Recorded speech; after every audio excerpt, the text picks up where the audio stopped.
Oh, Neil. Oh, Neil deGrasse Tyson, you clever man. You clever, humble man. When asked to comment on footage of UFOs or UAPs, the recent ones, your response was that the universe is brimming with mystery. And this is just one of those mysteries. And all we can say, all anyone can say is, uh, we don't know what it is. It's right there in the name, unidentified. A UFO is simply a flying object that hasn't been identified. But whatever it is, aliens are the least likely thing. It's almost sure to be something else. Now, all we can say is that we don't know what it is, and you're so humble in admitting that you don't have an answer or an explanation for it. But of course, it's not that humble because you're saying nobody does. No, Neil, that's not all anyone can say. That's all you can say because you haven't even researched it.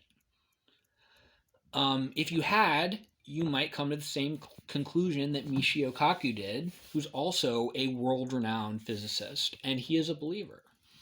Now, the fact that he's a believer doesn't mean that he's an authority on the subject, but the fact that Neil is a disbeliever doesn't make him an authority on the subject either. So it's fair to point out that Michio Kaku is a believer. One of the other things that Neil said was, before speculating on aliens, the first thing I would do is look at the software to see if there was a glitch in the software. Neil, if you had actually researched what happened, then you would know that they did that. They shut down the entire radar system and turned it back on to see if they were glitches. And what showed up before came back even clearer.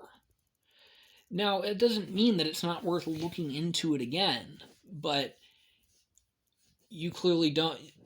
How many times, do you shut down the system and look for glitches again? I'm sure that they've looked into that even more since the Nimitz encounters, and that's why the UAP report came back with the conclusions it did.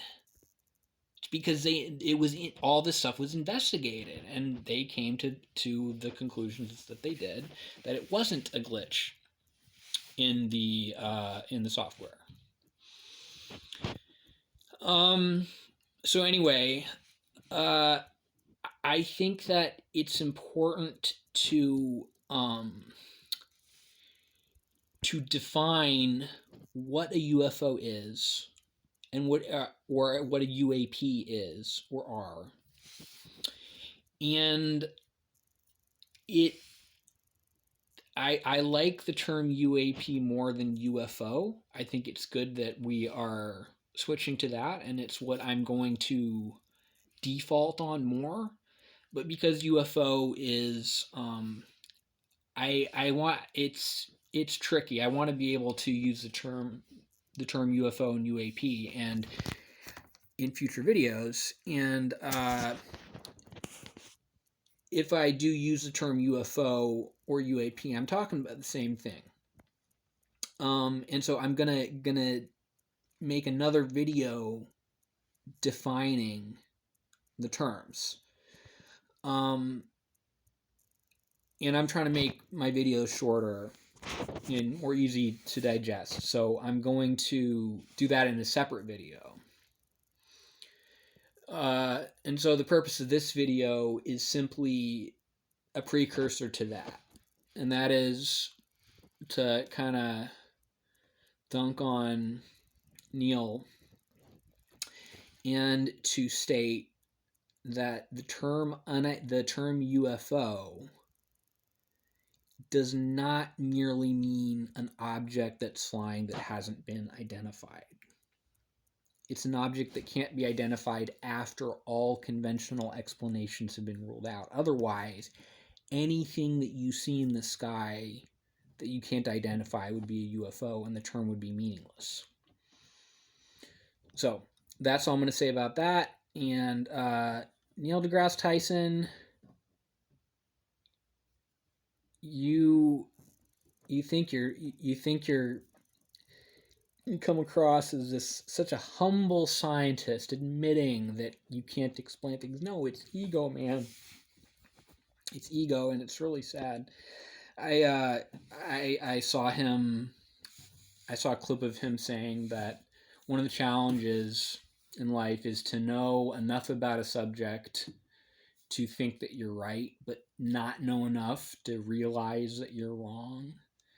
And that fits him perfectly. Kind of a little bit on the Dunning Kruger, kind of like a Dunning Kruger thing. But the cycle of ignorance is really interesting because the topic is ridiculed, and so it's not looked into.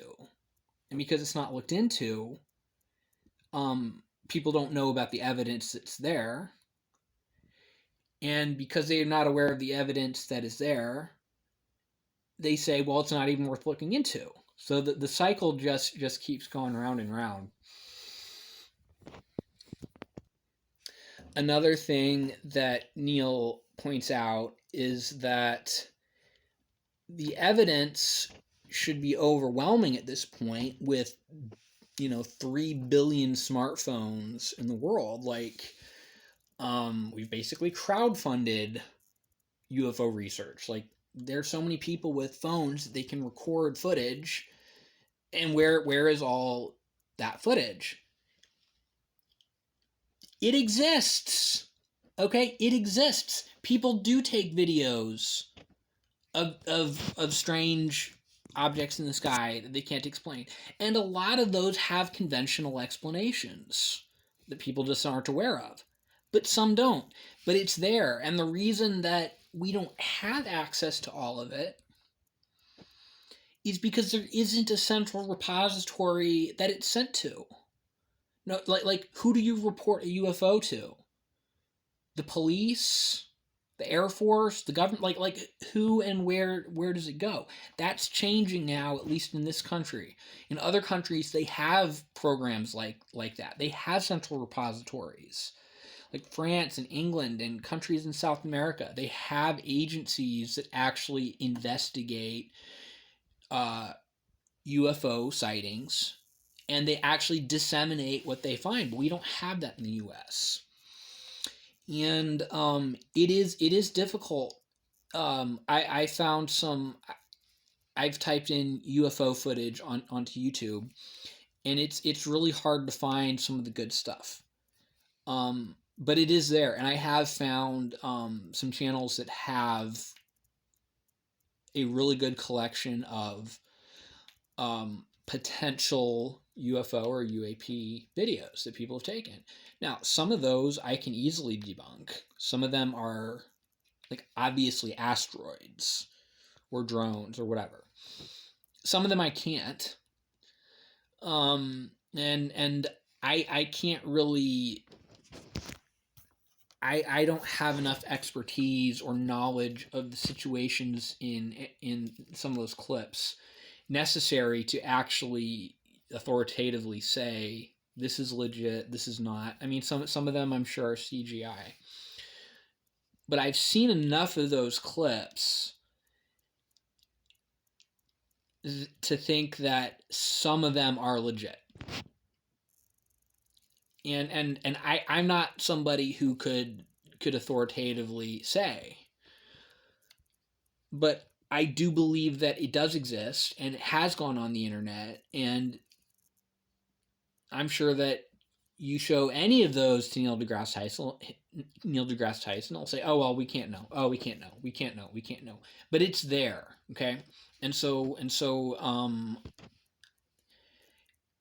the response that all these people have smartphones that they could be taking video of UFOs or UAPs, and we're not seeing those, is meaningless. Of course, you're not seeing them.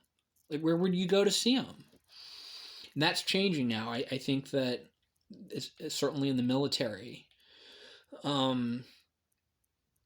So anyway, those are my thoughts on Neil deGrasse Tyson, and his response to the phenomena, and in my next video I'm going to get into the definition of what a legit UFO is and why I think that UAP is actually a better term to use.